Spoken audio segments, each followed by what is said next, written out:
banyak anak-anak yang tidak mendapatkan pendidikan yang baik. Untuk menjadikan negara itu besar dan maju itu SDM-nya. Kalau SDM-nya tidak diinvestasi dengan baik, mana mungkin dia akan menjadi negara yang besar. Kemajuan itu yang dasarnya ini pendidikan. Kalau kita lemah di situ, ya jangan berharap masyarakatnya nanti menikmati betul kemajuan daerahnya ini. Ini tugas pemerintah. Ya pemerintah yaitu dari yang paling rendah sampai yang tinggi.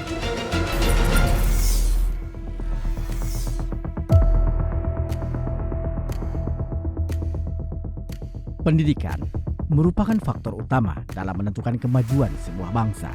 Dengan tingginya taraf pendidikan, maka akan semakin baik sumber daya manusia yang ada. Dan pada akhirnya akan semakin tinggi juga daya kreativitas pemuda di Indonesia untuk mengisi pembangunan bangsa. Namun, di Indonesia, untuk mewujudkan pendidikan yang baik dan berkualitas sesuai dengan standar nasionalnya saja masih sangat sulit. Jadi kalau saya lihat potret pendidikan di Indonesia itu, kita kan selalu berbicara indeks SDM kita di mata dunia itu selalu rendah. ASEAN juga rendah. Berarti ada salah di pendidikan di Indonesia. Tetapi bagaimana sebenarnya pendidikan itu bisa untuk menjadi lebih baik? Itu yang harus kita pikirkan. Tentu pendidikan bisa menjadi lebih baik, di samping sarana dan prasarananya, tentu juga SDM-nya yang menjadi guru, dosen, ya harus mempunyai standar atau kualitas yang lebih baik. Dalam catatan data riset Tim Aksi Dewan Parlemen, Nusa Tenggara Timur masuk dalam kategori 3T.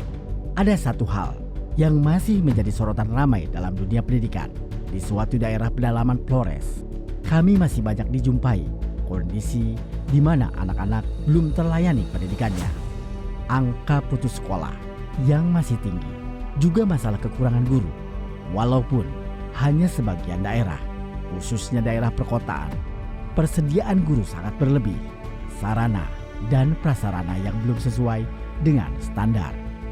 Di kampung saya itu kebetulan di usia sekolahnya itu sekolah dasar Katolik. Itu mau 100 tahun usia sekolahnya itu. Ini besok ini mau 100 tahun, tapi fasilitas gedung sekolahnya itu sangat memprihatinkan. Anak-anak sekolah itu punya motivasi dan semangat yang tinggi untuk mereka juga maju berkembang sama dengan ya anak-anak lain di Indonesia ini, di kota-kota besar, di Jawa, di Jakarta, di Bandung, di kota-kota besar yang lain.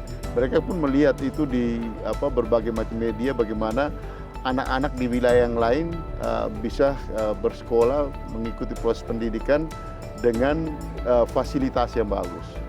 Karena itu tadi, kalau mau daerah maju ini kan, apalagi daerah pariwisata, otomatis pasti cepat maju. Karena pembangunan infrastruktur sektor swastanya mendorong betul untuk maju, ya kesiapannya melalui pendidikan ini. Karena soko guru kemajuan itu yang dasarnya itu pendidikan. Kalau kita lemah di situ, ya jangan berharap masyarakatnya nanti menikmati betul kemajuan daerahnya ini. Setali tiga uang, Provinsi Tanah Papua pun bernasib sama. Kondisi pendidikan ini tidak jauh berbeda. Bahkan alasannya banyak anggota suku di pedalaman yang masih memegang teguh pada nilai hidup nenek moyang dan menolak adanya pembangunan di beberapa aspek. Yang menjadi pembenaran tersendiri bagi pemerintah pusat, di mana hal ini rupanya juga ikut mempengaruhi pembangunan di bidang pendidikan yang menjadikan tingginya angka anak putus sekolah di Indonesia. Para orang tua siswa di pedalaman lebih suka jika anak-anaknya menghabiskan waktu untuk bekerja di ladang atau di persawahan. Bahkan tidak jarang para orang tua tersebut memilih untuk menikahkan anak-anaknya di usia dini. Situasi pendidikan dan generasi muda di Papua ini sekarang ini sangat prihatin. Daerah dengan indeks pembangunan manusia paling rendah se-Indonesia dengan angka buta huruf yang tinggi. Banyak anak-anak yang tidak mendapatkan pendidikan yang baik. Kemudian stunting yang begitu tinggi ditambah dengan tingkat absentisme guru dan absentisme murid yang juga rendah. Semua ini karena mereka tidak punya kesempatan untuk mendapatkan pendidikan.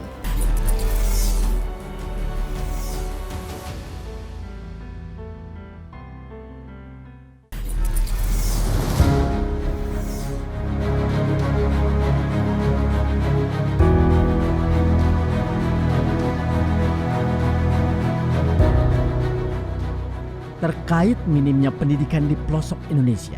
Padahal menurut Undang-Undang Dasar 1945 Pasal 31 Ayat 1 menyebutkan setiap warga negara berhak mendapatkan pendidikan. Namun pada kenyataannya masih banyak permasalahan pelayanan pendidikan di masyarakat.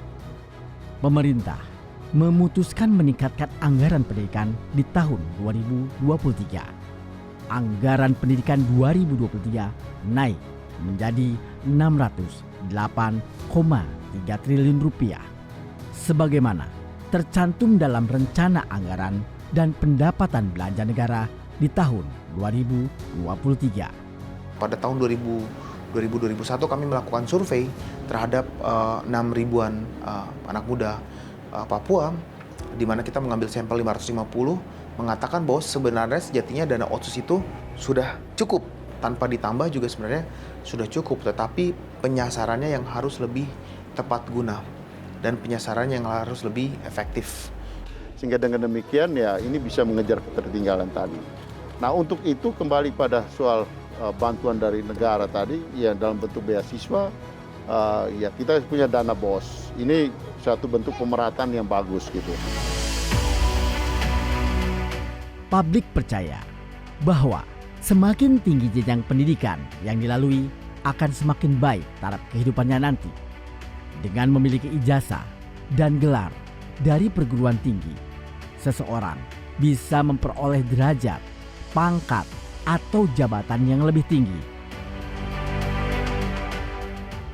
Oleh karena itu, tidak hanya pemerintah yang harus berperan dalam memajukan pendidikan di daerah terpencil, namun peran serta dan kesadaran masyarakat akan pentingnya pendidikan dalam suatu kehidupan juga menjadi peran penting dalam memajukan pendidikan.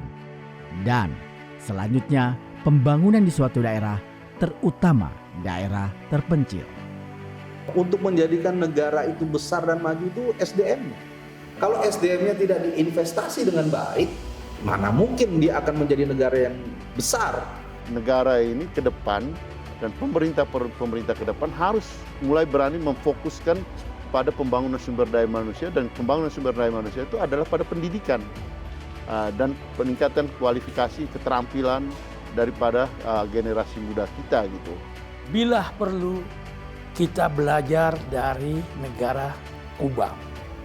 Kuba punya undang-undang, seorang ibu hamil 4 bulan wajib melapor kepada pemerintah, dan pemerintah wajib memberikan suplemen vitamin apa untuk janin yang ada di dalam perut itu sampai berumur 9 tahun. Negara jamin anak-anak itu akan pintar dan sehat. Kita sekarang lihat di Papua, di kampung-kampung, ibu-ibu hamil minum apa dia, makan apa dia. Ini tugas pemerintah. Ya pemerintah yaitu dari yang paling rendah sampai yang tinggi.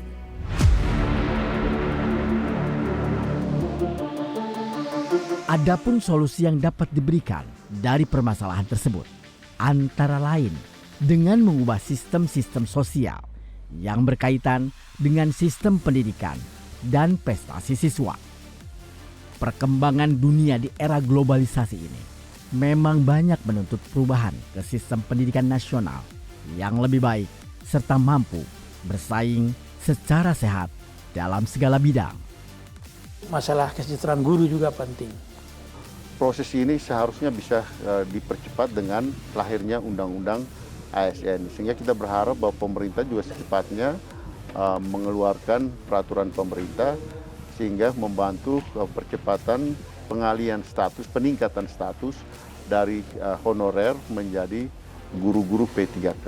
Gitu. Kalau gurunya tidak sejahtera, tidak mungkin menghasilkan anak-anak didiknya yang baik. Tidak mungkin. Dia tidak akan serius karena dia mesti memikir hal lain. Kita harus membuat dia sejahtera, jadi dia tiap hari pagi bangun bagaimana mendidik anak-anak orang jadi baik.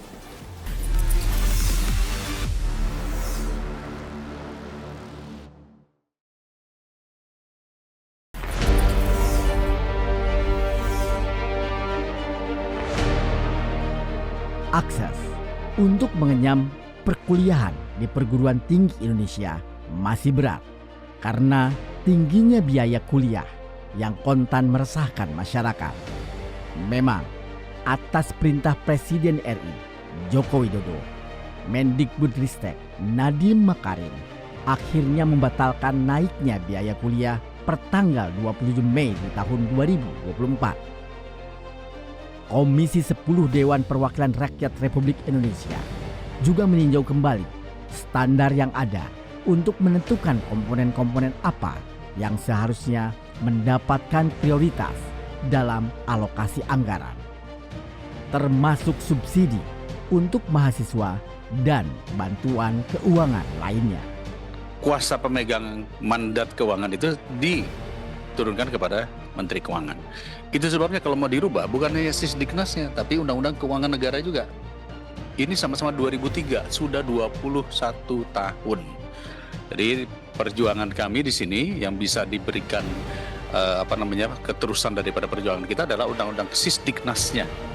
Tapi ada Undang-Undang Keuangan Negara yang memang ini harus kita evaluasi bersama.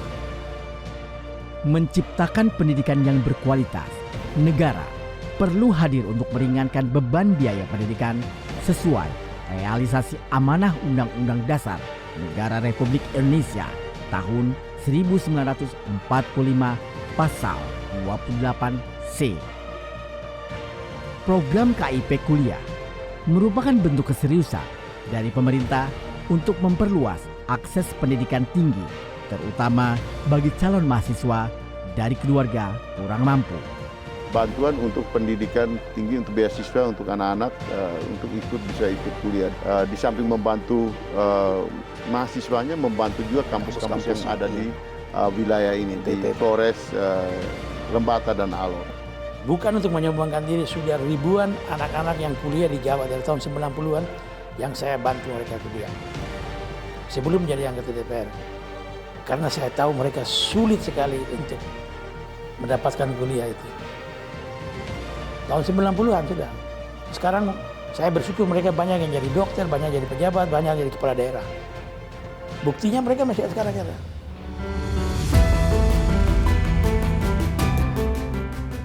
Untuk menjadi anggota Dewan Perwakilan Rakyat Republik Indonesia bukanlah syarat mutlak harus sarjana.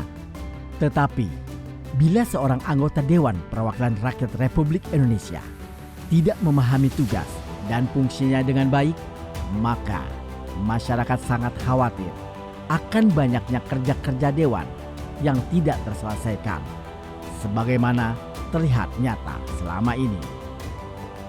Setiap anggota dewan harus membutuhkan kemampuan pikiran dan kompetensi dalam menjalankan fungsinya, terutama dalam merumuskan undang-undang, peraturan, dan intelektual itu tentu diperoleh dari proses pendidikan yang standar dan benar. Kenapa mereka mau kuliah? Ya, jawabannya satu, karena dia ingin meningkatkan ilmunya untuk masyarakat. Itu semuanya. Padahal kalau dari kayak Pak Ahmad Saroni, apa yang dicari? Sudah crazy rich Tanjung Priok, mau ngapain kuliah? Tapi dia mengatakan, saya kuliah itu harus punya ilmu. Dan produk saya adalah membuat undang-undang. Saya ingin memberikan ilmu yang bermanfaat dalam penyusunan undang-undang. Hampir semua menjawab seperti itu, Pak Darmadi, Pak Tremedia.